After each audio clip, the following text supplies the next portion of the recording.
E o ex-presidente da República, Jair Bolsonaro, foi chamado para depor na Polícia Federal na quarta-feira.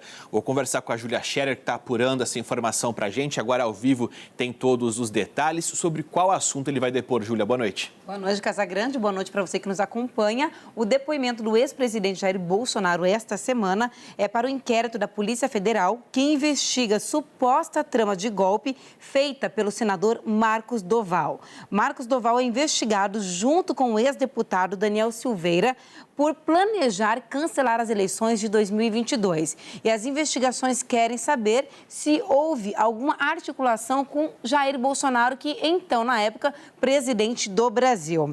Mas o senador chegou até mesmo a cogitar, a falar que havia sido coagido pelo presidente, na época, Jair Bolsonaro, para participar de um golpe contra a democracia.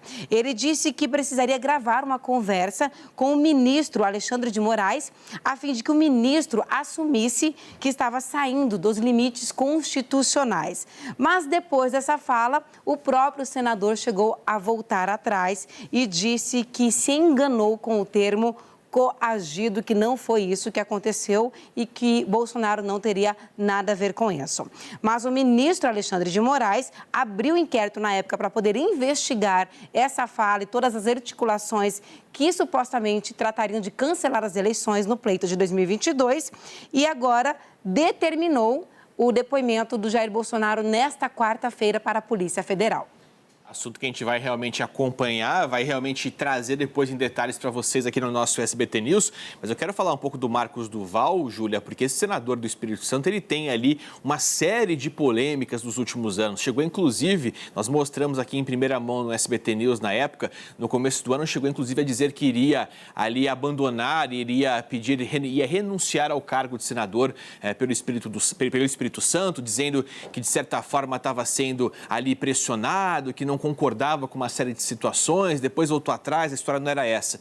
Num outro momento arrumou confusão virtual com membros ali da direita brasileira e depois tentou colocar panos quentes. Depois veio a público com essa história aí sem pé nem cabeça, voltou atrás também falando que a expressão coagido não era correta. Enfim, ele tem uma série de situações polêmicas, só que na verdade não se tem brincadeira no cenário político. Então quando se tem ali qualquer tipo de declaração que possa colocar em risco a democracia brasileira, é assunto de investigação e por isso esse assunto virá à tona, virá em pauta, entrará em pauta, melhor dizendo, agora durante esse depoimento. Bom, quero continuar com a Júlia aqui, porque o ministro Gilmar Mendes, do Supremo Tribunal Federal, enviou à Procuradoria-Geral da República a investigação sobre supostas irregularidades cometidas por Bolsonaro durante a pandemia. O que você tem de informação sobre isso, Júlia? Como você disse, Casagrande, o ministro Gilmar Mendes, ele anulou uma decisão da Justiça Federal de Brasília e determinou que a PGR, a Procuradoria-Geral da República, analise o processo que havia sido arquivado, que investiga presidente, na época, Jair Bolsonaro, e os integrantes do governo durante a pandemia do coronavírus.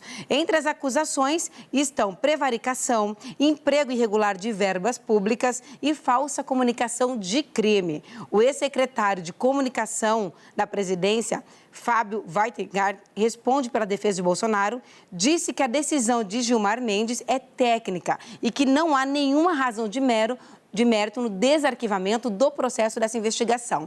Arquivamento que foi pedido pelo Ministério Público Federal e agora o ministro pede para desarquivar as investigações e retomar o trabalho sobre as ações tanto de Jair Bolsonaro na época da pandemia, como também do ex-secretário e ex-ministro de Saúde na época, Eduardo Pazuello.